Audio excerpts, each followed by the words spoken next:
Europe 1. 10h10, Culture Média continue avec Thomas Hill sur Europe 1 et c'est l'heure du journal des médias de Julien Pichenet. Et on commence par jeter un coup d'œil aux audiences d'hier, Julien. Alors, il y avait la première de l'école à remonter le temps hier sur M6. Vous savez, des enfants qui sont plongés dans l'école du passé. Pour la première, hier, on était en 1880.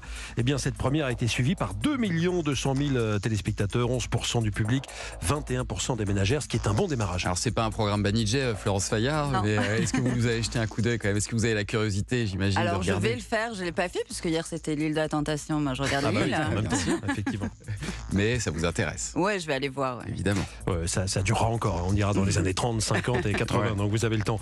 Pour TF1, il attribue pas terrible, Alix Poisson et Jonathan Zakaï, 2 millions seulement de téléspectateurs pour les 2 derniers épisodes, 11% du public. Autre chiffre à retenir, celui de l'audience de Bonjour la matinale TF1, qui était à son plus bas hier matin depuis son lancement le 8 janvier, avec seulement 209 000 téléspectateurs, 6,5% des téléspectateurs. C'est le score le plus faible réalisé donc depuis le 8 janvier par la matinale de Bruce Toussaint. Alors ça, je suis sûr que ça vous intéresse, Florence Fayard. Est-ce que vous avez regardé la matinale de TF1? Est-ce que vous comprenez, vous, pourquoi ça ne décolle pas plus que ça?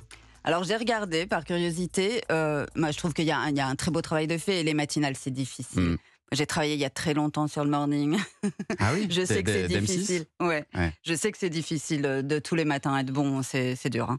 Bon, Donc, ça va on peut-être leur souhaite s'installer bon dans le courage, temps, ouais. évidemment.